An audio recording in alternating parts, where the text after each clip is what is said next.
حضرت امام جعفر صادق رضی اللہ تعالی عنہ اور ایک دھیریہ ملاح۔ آئیے پہلے یہ جان لیتے ہیں کہ حضرت امام جعفر صادق رضی اللہ تعالی عنہ ہیں کون۔ دوستو، حضرت امام جعفر صادق رضی اللہ تعالی عنہ سیدنا امام حسین رضی اللہ تعالی عنہ کے بیٹے، حضرت امام زین العابدین رضی اللہ تعالی عنہ کے پوتے اور امام محمد باقر کے بیٹے ہیں رضی اللہ تعالی عنہم اجمعین۔ اور یہ بھی یاد رہے کہ حضرت امام محمد باقر اور ان کے بیٹے حضرت امام جعفر صادق رضی اللہ تعالی عنہما، یہ دونوں حضرات حضرت امام اعظم ابو حنیفہ رضی اللہ تعالی عنہ کے استاد ہیں۔ خدا کی ہستی یعنی خدا تعالی کے ہونے کے ایک منکر کی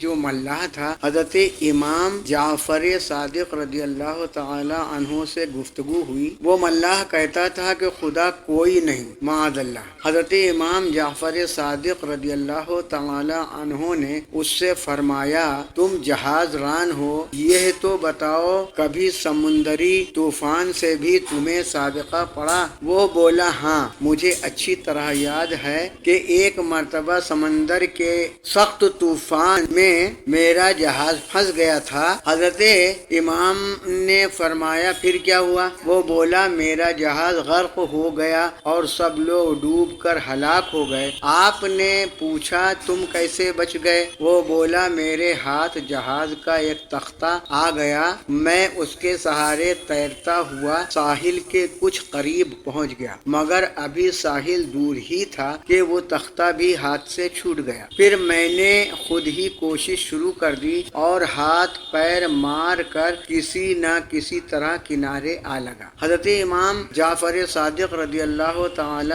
عنہ فرمانے لگے، لو اب سنو، جب تم اپنے جہاز پر سوار تھے تو تمہیں اپنے جہاز پر اعتماد اور بھروسہ تھا کہ یہ جہاز پار لگا دے گا، اور جب وہ ڈوب گیا تو پھر تمہارا اعتماد و بھروسہ اس تختے پر رہا جو اتفاقاً تمہارے ہاتھ لگ گیا تھا، مگر جب وہ بھی تمہارے ہاتھ سے چھوٹ گیا تو اب سوچ کر بتاؤ کہ اس بے سہارا وقت اور بے چارگی کے عالم میں بھی کیا تمہیں یہ امید تھی کہ اب بھی کوئی بچانا چاہے تو میں بچ سکتا ہوں؟ وہ بولا، ہاں یہ امید تو تھی۔ حضرت نے فرمایا، مگر وہ امید تھی کس سے کہ کون بچا سکتا ہے؟ اب وہ دہریہ خاموش ہو گیا اور آپ نے فرمایا، خوب یاد رکھو، اس بے چارگی کے عالم میں تمہیں جس ذات سے امید تھی وہی خدا ہے اور اسی نے تمہیں بچا لیا تھا۔ ملاح یہ سن کر ہوش میں آ گیا اور اسلام لے آیا۔ تفسیر کبیر جلد 1 صفحہ 221۔ دوستو،